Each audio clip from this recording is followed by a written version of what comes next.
পাহাড় থেকে সকল সীমান্ত এলাকায় রক্ত ঝরাচ্ছে। আমাদের চরনুর নদীর পানি বন্ধ করে ক্ষান্ত হন নাই।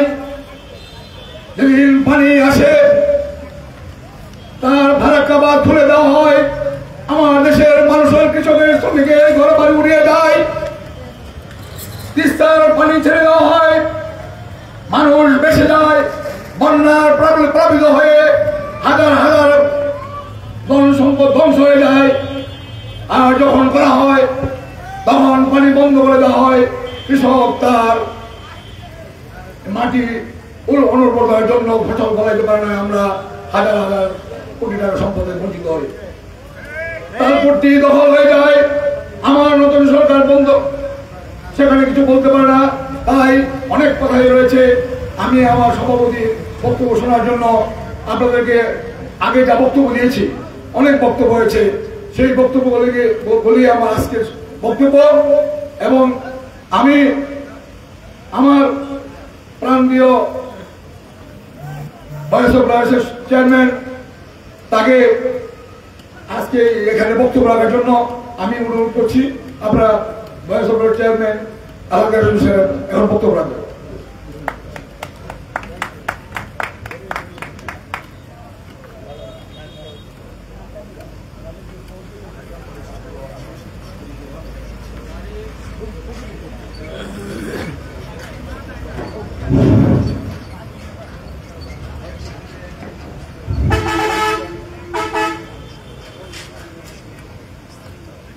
উপস্থিত ঐতিহাসিক এই লং মার্চের যোদ্ধাবৃন্দ যারা বসে আছে সামনে, আপনারা সবাই যোদ্ধা, তাহলে আমরা যোদ্ধার কাছে কেন আসবেন? আপনারা যোদ্ধা বলে আমাদের কাছে এসছেন। আমরা ঢাকার থেকে কয়েক সময় দূরে আসছি আপনাদের কাছে। আপনারা এখানে বসেছেন কেন? একটা তো আমাদের দুটো কথা শোনার জন্য। আমরা কি বললাম? আমরা বললাম ১ নম্বর, উত্তরবঙ্গ মরুভূমি করে দিয়েছে। মরুভূমি কে করলো?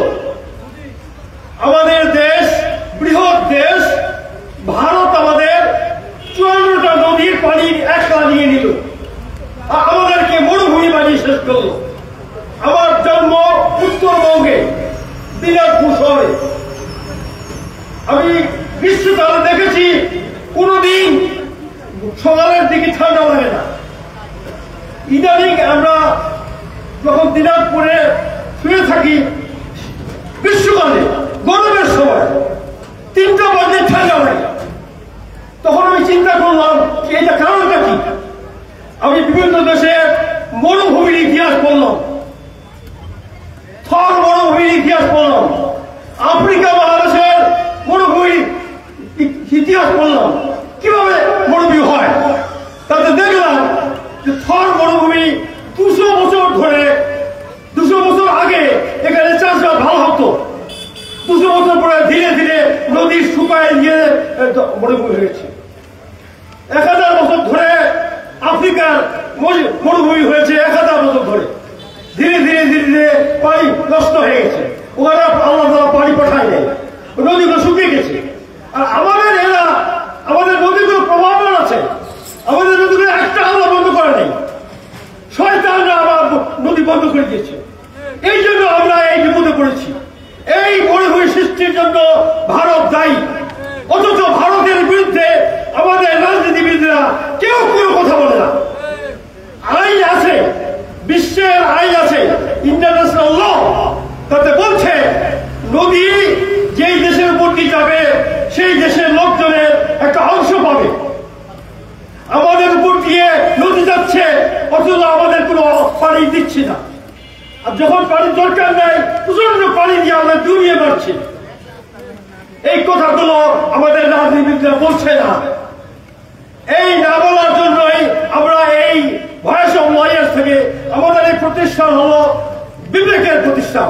আমরা সুপ্রিম কোর্টের কয়েক হাজার লয়ার ভয়েস অফ লয়ার্স চালাই। আমরা বিবেক হিসাবে কাজ করি। এই বিবেককে নিয়ে আমরা আপনাদের কাছে এসেছি জানবার জন্য যে উত্তরবঙ্গ আগামী ৫০ বছরের মধ্যে মরুভূমি হয়ে যাবে। আপনারা যদি একত্র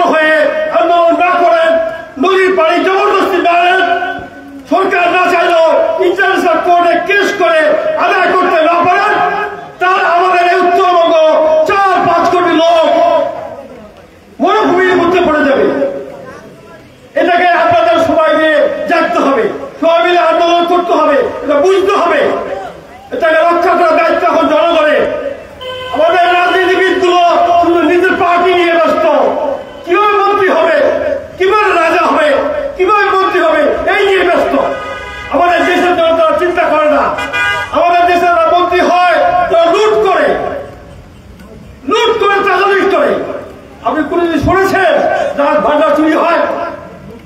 রাত ভান্ডার চুরি করলো $234 মিলিয়ন টাকা না, $234 মিলিয়ন লুট করে নিয়ে গেল। রাজনীতিবিদরা কি করলো? কিছু করতে পারলো না, বসে থাকলো। আমরা এই নিয়ে মিটিং করেছি, বলেছি, কথা বলছি, ভয়ের কথা বলেছি। এই বলার জন্য আমার ছেলেকেও গুম করে নিয়ে গেছিল। আমার ছেলেকেও আমরা 7 দিন ধরে আমরা কাটাকাটি করে পাইনি। আল্লাহ আমাদের ফরজ পেয়েছি। কেউ কথা বলতে চায় না। আমাদের এইখানকার ডিস্ট্রিক্টের সভাপতি বললেন যে হাসিনার উদ্দেশ্য ছিল রাজনীতি হেট করা, রাজনীতি ঘৃণা করা, বাপের প্রতিশোধের জন্য তিনি এটা রাজনীতি করেছেন। আমি যখন সেক্রেটারি ছিলাম সুপ্রিম কোর্টে 1983 সালে, তখন আমার বয়স 42 বছর। তখন আমি সেক্রেটারি ছিলাম সুপ্রিম কোর্টে। আমি যখন বলেছিলাম যে হাসিনাকে আমরা রাজনীতি করুক, কিন্তু ও বাপের প্রতিশোধ নিতে চায়। আমি তার বাড়িতে গেছিলাম একবার একটা দাওয়াত দেওয়ার জন্য। 1 ঘন্টা ভরা রাখছিল, আমাদের আর দেখা করে নাই। আমি এসে বললাম আমাদের অ্যাডভোকেটের মধ্যে হাসিনা, এরপর দেখা করলো। দেখা করার মানে হলো আমার বাপের জন্য আমরা কি করেছেন? কোথায় দেশ আর কোথায় বাপ? এটা আমি আমাদের বাড়ির মধ্যে বললাম, বাড়ির মধ্যে সবাইকে বললাম যে এই মহিলা আমাদের দেশ ধ্বংস করে দিবে, একে আমরা ধ্বংস করবে, আমাদের ধ্বংস করে দিবে। আপনারা একে ভালো করে চিনেন, কিন্তু কেউ কার কথা শোনে না।